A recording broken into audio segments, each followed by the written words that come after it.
Welcome to the deep dive. Today, we're taking on a really fascinating journey, I think. We're going to trace the philosophical backbone of the self-help movement. Yeah, looking at how the whole story of self-transformation unfolds, Yeah. quite a shift, isn't it, from that sort of quiet, ethical confidence you see in the late 19th century? Right, exactly. To the high energy, almost neurological demands of peak performance we hear about today. It's a remarkable evolution, and our source material gives us a great way to map this out. Our mission really is to dig deep and compare the foundational principles. Mm-hmm. Think about early figures like Russell H. Conwell, who inspired so many with his vision of local opportunity. We want to put that alongside the more psychological, action-focused frameworks from modern leaders like Tony Robbins. Yeah, and the central question we're tackling, it's pretty profound. How did the promise of changing yourself, how did it shift so dramatically? Right. It started with maximizing maybe your social influence, focusing on ethical service, finding wealth literally in your own backyard. And then it moves to, well, totally mastering your internal state, your psychology, controlling your neurophysiology, optimizing peak performance. It's a huge leap. It really is. It takes us, like you said, from the farm to the flow state, almost literally. Okay, so to really get this lineage, we have to start at the beginning, right? With the precursor to the whole movement, Russell H. Conwell. Absolutely. We're talking late 19th, early 20th century here. Conwell was, well, he wore many hats: Baptist minister, lawyer, philanthropist, but he's really remembered for this one famous lecture, Acres of Diamonds, That's the one. and this single talk, which he apparently gave over 6,000 times around the world. Wow, 6,000 times. That's incredible dedication. Isn't it? It really represents this crucial early mix of self-help, spirituality, and ethical business in that post-Civil War American landscape. And the power of it, I think, comes from its core story, the tale of Ali Hafed. Right, the Persian farmer. Yeah, this wealthy guy owns a huge estate, but he gets completely consumed by this idea of finding spectacular wealth, specifically diamonds, somewhere else, far away. He hears these tales. He gets convinced the real fortune is abroad. So he sells his farm, leaves his family behind, and just spends the rest of his life wandering, searching for these mythical diamond mines he's heard about. Until he's broke, miserable, totally exhausted. And the story ends, well, tragically. Ali Hafed commits suicide, drowning himself. Yeah, it's a bleak ending for him. But meanwhile, the man who bought Ali Hafed's farm, he finds something amazing. The punchline. Exactly. The original property the farm Ali Hafed sold was sitting right on top of one of the biggest diamond mines ever discovered. Golconda, I think it was. Incredible. And the moral, which Conwell hammered home again and again, was that you have acres of diamonds right where you are now. All right under your feet. He used it to kind of rail against this human tendency we have to ignore what's close by while dreaming of some distant success. He'd tell audiences, especially in places like Philadelphia, you're sitting here laughing at poor Ali Hafed, but you're doing the same thing. You're missing the untapped wealth, the solutions to your community's problems that are right here, right under your noses. And he didn't just use Persian fables. He backed it up with powerful American examples, too, like the story of the California farmer in 1847. This farmer sells his ranch cheap because he's convinced the real gold is somewhere else, some remote region he needs to get to. Same mistake. Exactly. And Colonel Sutter, the guy who bought the ranch, he finds the first flakes of real gold right there on that very land. Starts the gold rush. Wow. And the sheer amount of wealth. Yeah. It's staggering, right? Millions and millions pulled out of just a few acres. Conwell paints this vivid picture, doesn't he? Yeah. Talking about how the owner could pull like $120 in gold out of the ground every 15 minutes, day and night. It's there for the taking. The original owner wanted gold, could have had it right there, but he just failed to see the value in front of him. The lesson wasn't just geology, It was about paying attention to your immediate world. But there was a hurdle, wasn't there? This message about getting rich. It had to deal with some cultural pushback at the time. Oh, absolutely. Late 19th century, particularly in certain Protestant circles, there was this strong feeling, this prejudice almost, that getting really wealthy was somehow ungodly, maybe unchristian. So Conwell, being a respected minister himself, he had to build a bridge, essentially, connect ambition with piety. So how did he tackle that theological issue? Well, he confronted it directly. Yeah. He tells this story about a student at Temple University, which Conwell founded, by the way. Right. This well-meaning student tries to lecture him, saying the Bible says money is the root of all evil. A common misquote even today. Exactly. And Conwell's response was just brilliant. Rhetorically and theologically, he corrects this student very carefully, stresses the actual quote, "The love of money is the root of all evil." Yeah, the love of it. That changes everything. Completely. Conwell explained that what's condemned is idolatry, worshiping the dollar, hoarding wealth uselessly, refusing to invest it where it can actually do some good in the world. So the ambition itself wasn't bad. Not at all. In Yeah. fact, he reframed it. The ambition to get wealthy, if you pursue it honorably, through temperance, thrift, hard work, industry that was depicted as noble. It was good Why good? because the capital you generate allows you to help people. Conwell actually argued you ought to be rich because you have the power to benefit others. Wealth was morally justified, but only if it was used for service. Okay, that makes sense. Service justifies the means, in a way. Precisely. And this perspective feeds directly into Conwell's core principle for success, which is fundamentally outward-looking, relational. It's about knowing people's needs. Knowing people's needs. Yeah. He really believed that genuine, lasting success comes from understanding the human heart, by looking at the needs of yourself, your family, your neighbors. The key task for anyone wanting to succeed was figuring out the gaps in the community's market. What do people actually need or want? He had a great story for that too, didn't he? The toy maker. Oh, the Hingham toy maker. Fantastic anecdote. Really detailed. This guy in Massachusetts, a poor carpenter, out of work. His wife is scolding him for just sitting around. So he goes down to the shore. Right. Aimlessly starts whittling this piece of soaked shingle he finds. Makes a simple little wooden chain. And naturally, his kids immediately start fighting over this new, unusual toy. Kids will be kids. So he makes another one. Eventually, a neighbor sees these things and suggests, "Hey, why don't you whittle toys to sell?" Makes sense. But the carpenter initially refuses. He says, "All my children are different from other people's children." That hesitation, that failure to see the bigger picture, that's exactly what Conwell was warning against. Exactly. But thankfully, he takes a hint eventually. He actually asks his own kids what they want to be. You know, a doll's bed, a little washstand, a toy carriage, simple things. And he starts whittling these now famous Hingham toys. Had to use firewood because he couldn't even afford proper lumber at first. And there was... Within about 34 years, the story goes, this man was incredibly wealthy, worth maybe $100 million by some accounts back then. Wow. Just from listening to his kids and serving that need. Beautifully simple principle, wasn't it? Yeah. Judging that what his own children liked, other people's kids would probably like too. Success came from serving a specific, local, clearly identified community need. And he contrasted that with the failed merchant, right? The one who didn't even know his neighbor. Yeah, the guy who didn't know their family, how they voted, what church they went to. For Conwell, success was just deeply fundamentally tied to engaging with your community and serving it. Okay, but what's really crucial here, I think, is that Conwell's powerful message, this ethical service, finding local diamonds, wasn't just written down. He delivered it masterfully. Absolutely. He wasn't just writing pamphlets. He was lecturing to thousands night after night. So to really understand the effectiveness of this whole movement, both then and now, we need to look at the tools he used, the classical roots of persuasion. The Greek stuff. Yeah, the foundations that really underpin both Conwell's sermons and, Tony Robbins' stadium seminars today. We're talking about the classical model of rhetoric. Ethos, pathos, logos. Those are the ones.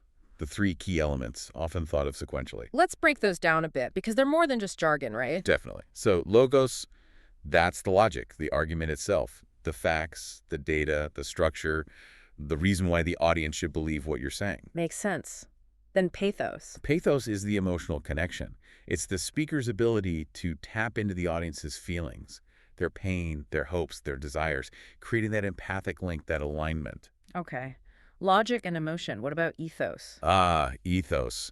This is arguably the bedrock, especially in motivational speaking, where you're asking people to make fundamental changes in their lives. Ethos is the speaker's credibility, their character, their integrity, their perceived competence. You have to trust the messenger before you trust the message. Precisely. You have to believe the guide before you'll accept the map they're offering. And this idea that character comes before just technical skill, the ancient thinkers really emphasized this, didn't they? Oh, constantly. Quintilian, the Roman rhetorician, in his big work Institutio Oratoria, he stressed that sagacity, practical wisdom, prudence, even without a ton of formal learning, accomplishes way more than just learning without that practical wisdom. It's the trustworthiness that seals the deal. Exactly. Not just a flashy presentation or piling on facts. Cicero said something similar, that an orator's ability to speak well depends heavily on their personal life, their moral compass. You can't really preach hard work and saving money if everyone knows you're lazy and spendthrift. Right. It just doesn't ring true. And this is where Conwell built such massive ethos. He really understood that reputation wasn't just earned by hobnobbing with the elite. How so? He traveled constantly, gladly, often for very small fees, specifically to speak in the little places, the towns that other famous speakers never bothered with. Really going to the grassroots. Yeah, tiny towns, putting up with, terrible hotels, bad food, stuffy, unventilated halls. He didn't care about the discomfort. Why did he do that? He saw it as his duty. He felt those smaller, overlooked places needed the stimulus, the pleasure, the message just as much, maybe more. He called it preaching his gospel truth. And that sacrifice, that willingness to serve the forgotten communities. That built immense credibility, undeniable ethos. It gave him the moral authority he needed to stand up and tell people, you are capable of extraordinary things. Look around you. Okay, now here's where it gets maybe deeper psychologically. Connecting the ancient rhetoric to modern motivation. Because motivation often involves confronting someone's flaws, right? Their pain points. Exactly. And that immediately brings up the tricky dynamic of shame and vulnerability. Shame. How does that play in? Well, we can even look back to Plato's dialogues, like the Gorgias. It deals with this concept of ashuni, basically, losing face, public shame. In the dialogue, characters like Polus and Gorgias, they sometimes concede points to Socrates, not because they're fully logically convinced, but because they fear ashun. They don't want to admit flaws in their arguments or look bad in front of others. Shame shuts down honesty. Fundamentally. At its core, shame is that deep fear of disconnection. The fear that something about us makes us unworthy of belonging, unworthy of love. And if you feel that, admitting failure or needing help feels impossible. You can see this in modern research, too. Brené Brown's work comes to mind. Exactly. She defines shame precisely as that fear that something we've done or failed to do makes us fundamentally flawed, unlovable. So how does a motivational speaker navigate that? You have to point out a problem to offer a solution, but you risk triggering that shame. This is where pathos comes back in, but specifically applied as empathy. Brown calls empathy the ladder out of the shame hole. The ladder out. I like that. It's that simple, powerful message. You're not alone. I see you. I understand. Maybe I've even been there myself. Whether it's Conwell connecting with the struggles of the common person or Robbins sharing his own vulnerabilities on stage, that empathy is key. It leverages, or maybe better, it mitigates that shame dynamic. It creates safety. Exactly. It's that moment of genuine connection that allows the listener to lower their defenses. So if the speaker has high ethos, the audience trusts their character and they use pathos through real empathy. Then the listener feels safe enough to actually consider the change being suggested by the logos, the logical plan or argument. It all works together. Okay, so this foundation in character, persuasion, empathy, it leads us right to this big turning point in self-help, doesn't it? The shift away from the external focus. Right, the focus on external relationships, local markets, like Conwell emphasized. Towards controlling the internal world, the internal architecture, the psychological states. We're moving from Conwell's ethical service model to the kind of complete self-management model you see with someone like Stephen Covey. Yes, Covey. The 7 Habits of Highly Effective People. That book really marks this pivot, I think, especially with his concept of the 2 creations. That's a profound idea, isn't it? The mental creation, the blueprint, the plan must come before the physical creation, the actual building of the house or the business or your life. Because if you don't consciously do that first creation, that mental work, then the second creation, the physical reality, it just happens by default. It gets shaped by other people's agendas, social pressures, your own unexamined assumptions. And then you end up having to make expensive, difficult changes later on. Like building a house without thinking about how your family actually lives in it. Exactly. You might end up with a huge formal living room nobody ever uses because you didn't do the first creation properly thinking to the purpose. And this idea really comes together in his habit too. Begin with the end in mind. Yeah, that's the core of the first creation. Covey insists that your personal mission statement, your end, it has to be principle-centered. Principle-centered, what does that mean exactly? Not centered on, say, money or spouse. Precisely.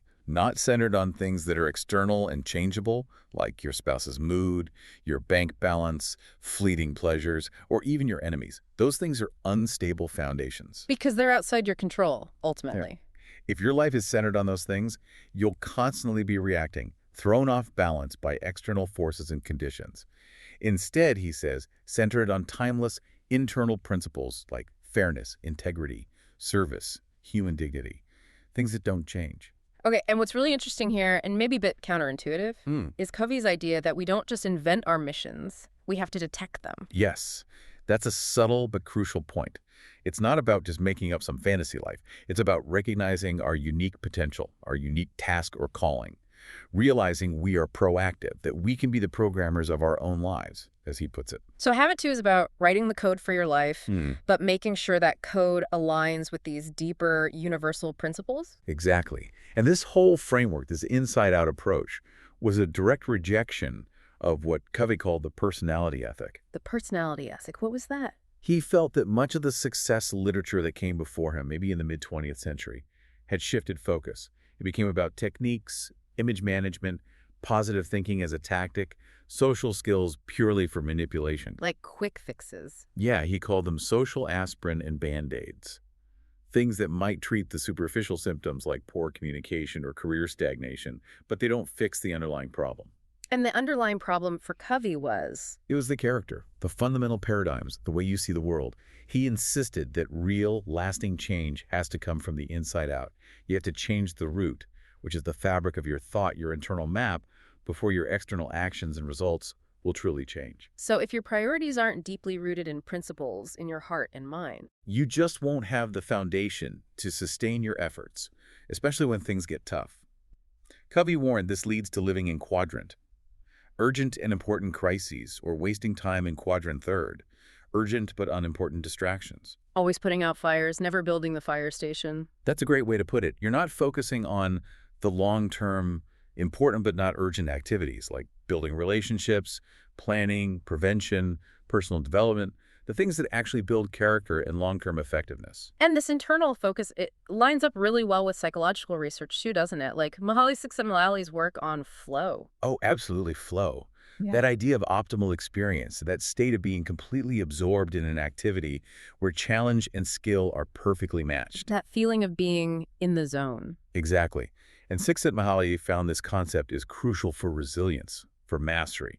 It allows us to turn stress, even extreme stress, into a controllable, engaging activity. He studied people who survived incredible ordeals, right? Yeah, people like concentration camp survivors, polar explorers, prisoners of war. He argued that these individuals often found strength by transforming their seemingly hopeless situation into a new, controllable flow activity. How does that work? How can you find flow in a concentration camp? It's about finding some aspect you can control and focus on intensely. Maybe it's like Viktor Frankl, observing human behavior meticulously, turning the horror into a scientific study. Or a prisoner focusing all their attention on carving a tiny piece of wood or polishing a button perfectly. Finding a micro goal within the macro chaos. Precisely. They focus their attention on a task with clear goals and immediate feedback, even a tiny one. And in doing so, they implicitly assert that their destiny, their consciousness, is still in some vital way in their own hands. They regain a sense of agency. And what was the mindset of these survivors? Csikszentmihalyi called it unself-conscious self-assurance. They have this deep inner confidence in their ability to act, to endure, yet their egos weren't inflated. They weren't focused on dominating the situation. More like adapting. More like functioning harmoniously within it, making the most of the constraints, focusing fully on the task at hand, not on themselves, or even the ultimate outcome. That internal control, that task focus, that's the essence of optimal psychological experience, of flow. Okay, so this deep dive into internal mastery, managing your inner world, that really sets the stage perfectly for the modern high-energy revolution we see with someone like Tony Robbins. Absolutely. Robbins takes that psychological pivot we saw with Covey and just turbocharges it. His work, like Unlimited Power, Awaken the Giant Within. It blends psychology with neuroconditioning and a massive emphasis on measurable action. So the fundamental shift here, it seems like it goes from Covey's focus on internal principles, Right, the character ethic. to Robbins' focus on internal physiology and psychology, managing your state. Exactly. The cornerstone of Robbins' whole philosophy is the power of state. He argues really forcefully that your level of performance in anything, business, sports, relationships, it all comes down to your neurophysiological state at any given moment. Meaning how you feel, physically and mentally. Yes, but in a very specific way. Negative, disempowered states, feeling fearful, overwhelmed, uncertain, they inevitably lead to poor results, to failure. Positive, resourceful states, feeling confident, focused, determined, they lead to success. So if you want excellence, You absolutely must learn to consciously manage and command your state. It's not optional, it's the prerequisite. and how does he say we do that? Is it just positive thinking? No, it's much more concrete than that. Yeah. He insists state isn't some vague mental fog. It's quantifiable. And it comes from two main sources: your internal representations and your physiology. Okay, internal representations, that's like how we picture things in our mind, how we talk to ourselves. Exactly. The images, sounds, feelings, the self-talk we use to interpret events, that's one driver of state. And physiology. That's your body, your posture, how you're breathing, your muscle tension, your level of energetic movement. So the mind and body are totally linked in creating your state. Inseparably linked. If someone's slumped over, shoulders hunched, breathing shallowly, maybe picturing failure in their mind, they're literally programming themselves into a negative, weak state. And Robbins' big emphasis is that you can change that state instantly through physiology, right? Yes, that's a key part of his approach. He puts huge emphasis on using your body to lead your mind. By consciously adopting a powerful posture, like standing tall, chest out, head up, or by making a radical shift in your breathing or engaging in energetic movement. Like jumping up and down, which you see at his events. Right. You could immediately alter your internal emotional state, often overriding those negative internal pictures or thoughts.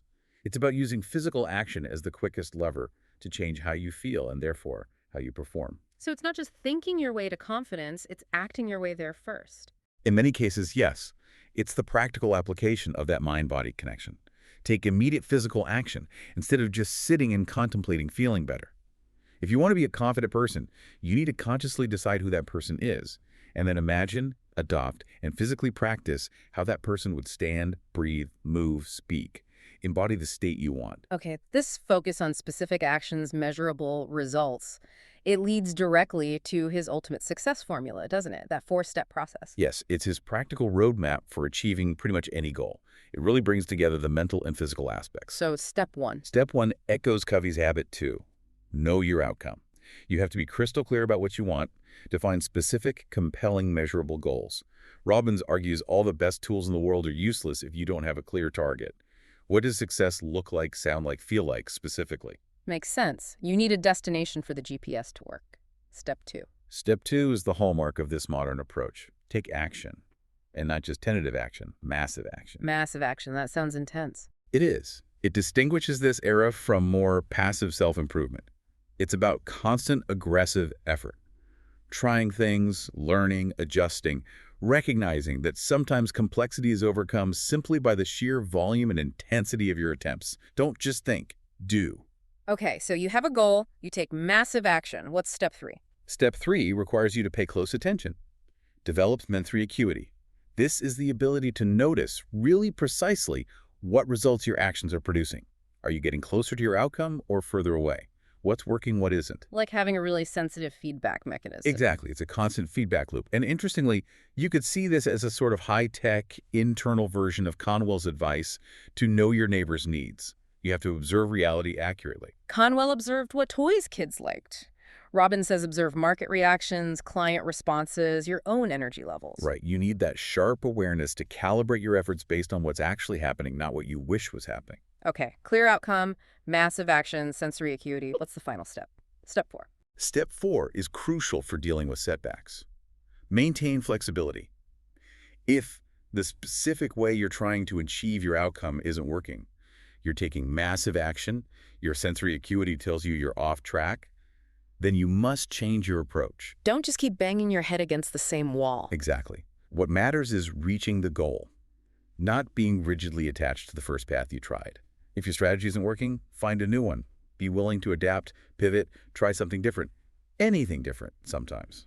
And this idea of flexibility, it connects to another key Robbins technique, right? Reframing challenges. Absolutely. Reframing is all about the power of perspective. Yeah. How you choose to look at a situation determines how you feel about it and what actions you take. He talks about context reframing specifically. How does that work? Context reframing involves taking an experience that seems negative or limiting in one context and finding another context where that same experience or quality could actually be beneficial or useful. Can you give an example? Sure. Maybe someone thinks they're too stubborn. In the context of teamwork, that might be a problem. But you could reframe it. In the context of pursuing a really difficult long-term goal, that same stubbornness becomes persistence, determination, grit, a huge advantage. Misfortunes can be reframed to reveal hidden opportunities or strengths. That sounds almost stoic. It has incredibly deep philosophical roots, absolutely. It's a very practical application of Stoic philosophy, especially someone like Seneca. Seneca. Yeah, in his Letters from a Stoic, Seneca wrote about how a wise or good person essentially dyes events with his own color. He learns to turn whatever happens, even seemingly bad things, to his own benefit. So when misfortune strikes, the Stoic doesn't just endure it, they use it. Exactly. They see the obstacle as an opportunity to practice a virtue. If someone betrays you, it's a chance to practice forgiveness or understanding. If your business fails, it's a chance to practice resilience, acceptance, learn lessons. Reframing, in this sense, teaches that the obstacle itself doesn't have to stop you. It can actually show you a new path or strengthen your inner character. It turns setbacks into fuel. Okay, so we've covered a lot of ground here, tracing this really significant philosophical shift from the turn of the century right up to the modern era. Yeah, from Conwell promising rewards through ethical business and serving your local community, finding those acres of diamonds nearby. To Robbins promising rewards through complete psychological self-mastery, controlling your state, and achieving peak performance on potentially a global scale. The transformation in the core focus is just profound, isn't it? It really is. Conwell's era, it feels very outward-looking. Success was defined by being ethical, local, relational, service-oriented. It was about knowing your neighbor, identifying and filling market gaps right there in your town. The moral driver was enriching the community through your personal ambition. Whereas the modern era, the one exemplified by Covey and Robbins, it's intensely inward-focused. Completely. The main task becomes psychological mastery, neuroconditioning, state control, action-driven goal setting. Success is about modifying your internal world, your thoughts, feelings, physiology, to produce external results. It's about becoming the proactive programmer of your own life. But hang on, if Conwell's approach focusing on local service, knowing needs, was apparently so effective at building wealth, like the Toymaker story shows, why did people like Covey feel the need to reject that whole personality ethic and push for this inside-out approach? Couldn't Conwell's followers get results without all the internal focus? That's a really sharp question, and I think it points to the changing anxieties and the changing landscape of, well, American life and arguably global life. Conwell was operating in a time, late 19th, early 20th century, where communities were often tighter, reputations mattered immensely locally, and maybe success felt more tied to tangible contributions within that known sphere. Right, your standing in the town mattered. Exactly. But as society became more complex, more individualistic, people became more mobile, especially in the mid to late 20th century. Those purely external techniques, the personality ethics stuff Covey criticized, it started to feel potentially shallow, maybe manipulative, like just putting on a good face, the social aspirin, as he put it. So people became skeptical of just outward appearances. I think so. And Covey and Robbins were speaking to a generation that perhaps felt more disconnected, more overwhelmed by internal chaos, facing global competition. They needed tools to manage themselves first, to build that internal core of strength and principle before focusing outward. The external techniques alone weren't enough anymore. So the focus shifted from influencing others directly to mastering the self first, because self-mastery became the necessary foundation for navigating this faster, more complex, maybe more impersonal world. That seems like a very plausible interpretation, yeah. But what's fascinating is that both models, despite their different focus, rely on that same powerful, enduring promise. Yeah. The promise of self-transformation driven by deep conviction. Right. Neither one says success is just luck or genetics. Absolutely not. Both fundamentally teach that success is a direct result of learned patterns, deliberate choices, and focused effort. Whether it's Conwell urging industry and temperance to benefit the community, or Robbins providing the ultimate success formula to conquer personal and professional goals. the underlying message is that you can learn the patterns, make the choices, do the work, and achieve extraordinary growth. It's accessible through effort. So we really invite you, the listener, to kind of synthesize this lineage for yourself. Maybe use the internal architecture tools from Covey and Robbins to structure your own life and goals, Build that strong inner core. while also remembering that external mandate from Conwell. The value of service, of finding opportunities to contribute right where you are. The tools have definitely evolved from the social sphere to the neurological. Yeah, big shift. But that core promise that you are capable of growth and making a difference through conscious choice, that remains constant. The fundamental belief persists. Success is a choice, fueled by conviction and sustained effort. So, as we wrap up this deep dive, let's leave you with a final thought to chew on, something provocative maybe. Okay. The self-help revolution seems to have journeyed from teaching us how to be excellent neighbors, finding diamonds in our local community, to teaching us how to achieve peak individual excellence, mastering our own internal states. That captures the shift well. So here's the question. In today's world, so intensely focused on internal peak performance, flow states, self-mastery, what is the modern synthesis? How do we bring together Conwell's acres of diamonds, mandate that duty to serve, to find opportunity in our community with the unlimited power mandate of complete self-mastery from figures like Robbins? That's a crucial question. Does that intense inward focus, the pursuit of flow and peak state, does it automatically lead people back towards contributing to the public good, to enriching their local community, solving local problems? Or does the modern practitioner need to make a conscious, deliberate choice to apply that incredible inner power outwardly, to ensure they're not just achieving amazing individual success, but also actively looking for and developing those local acres of diamonds for the benefit of others, too? Is there a risk of becoming too internally focused? A fascinating balance to consider. We'll leave you to think about that intersection between inner mastery and outer contribution. Thanks for joining us for this deep dive.